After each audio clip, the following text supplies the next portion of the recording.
সালামু আলাইকুম।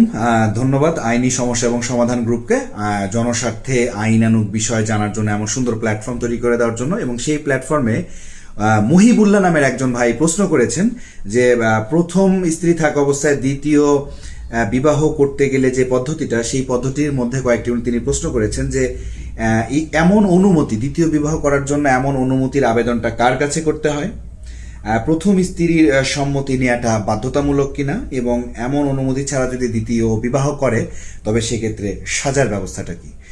মুহিবুল্লাহ ভাইয়ের এই প্রশ্নের জবাব প্রদান করছি জনস্বার্থে। আমি মোহাম্মদ তাহমিনুর রহমান সজীব, অ্যাডভোকেট, ঢাকা জজ কোর্ট। আচ্ছা, আমরা প্রথমে জানার চেষ্টা করি যে প্রথম স্ত্রী থাকা অবস্থায় যদি দ্বিতীয় বিবাহ করতে হয় সেক্ষেত্রে আসলে পদ্ধতিটা কি। সেক্ষেত্রে আসলে পদ্ধতিটা হচ্ছে সালিসি কাউন্সিলের একটি অনুমতি কিন্তু যিনি দ্বিতীয় বিবাহ করতে যাচ্ছেন তিনাকে কিন্তু নিতে হবে। এই জন্য মহিবুল্লাহ ভাইয়ের যে প্রশ্নটা ছিল যে এমন অনুমতি নেয়ার জন্য আবেদনটা করা হবে কার কাছে, আবেদনটা করতে হয় সালিসি কাউন্সিলের যিনি চেয়ারম্যান তিনার কাছে। এখন প্রশ্ন এই জায়গায় ছোট্ট একটা প্রশ্ন তৈরি হতে পারে, আসলে সালিসি কাউন্সিলটা কে এবং আসলে সালিসি কাউন্সিলের চেয়ারম্যানটা কে।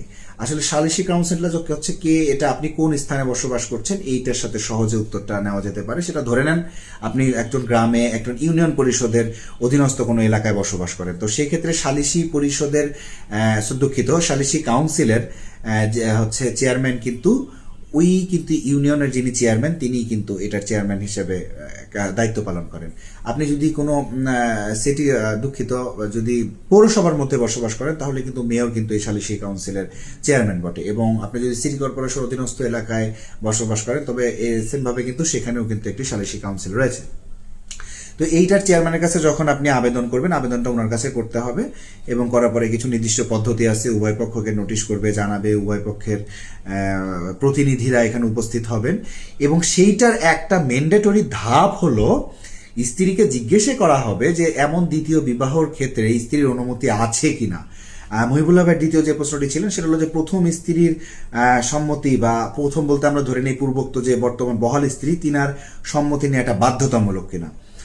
এটার উত্তরটা হলো যে না, স্ত্রীর অনুমতিটা নেওয়াটা কিন্তু বাধ্যতামূলক না, কিন্তু সালিসি কাউন্সিলের অনুমতি নেওয়া কিন্তু বাধ্যতামূলক। এবং সালিসি কাউন্সিল এমন অনুমতি প্রদানের জন্য যে তিনার প্রসেস, সেই প্রসেসের একটা ধাপ কিন্তু স্ত্রীকে জিজ্ঞাসা করা। বাট স্ত্রী যদি অনুমতি নাও দেয় তবুও কিন্তু সালিসি পরিষদ যদি সালিসি কাউন্সিল যদি আপনাকে এমন অনুমতি দেয় তবে কিন্তু আপনি এই দ্বিতীয় বিবাহ বা পরবর্তী বিবাহটা কিন্তু সম্পন্ন করতে পারছেন।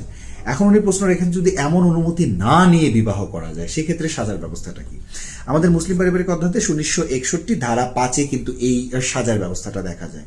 তো সেই সূত্রে যদি বলি যে বর্তমান স্ত্রী আপনি যদি সালিসি পরিষদের অনুমতি ব্যতীত যদি কোনো বিবাহ করে থাকেন তবে আপনার যে বর্তমান যে স্ত্রী আছে সেই স্ত্রীর যে তলবি বা স্থগিত যে দেনমোহরটা আছে, আদালত চাইলে কিন্তু আপনাকে সেই পূর্ববর্তী স্ত্রীর কিন্তু যাবতীয় দেনমোহরের টাকাটা তৎক্ষণাৎ পরিশোধ করার জন্য নির্দেশ দিতে পারেন। এবং এমন টাকা পরিশোধ না করলে কিন্তু এটা রাজস্ব বকেয়া হিসেবে গণ্য হয়।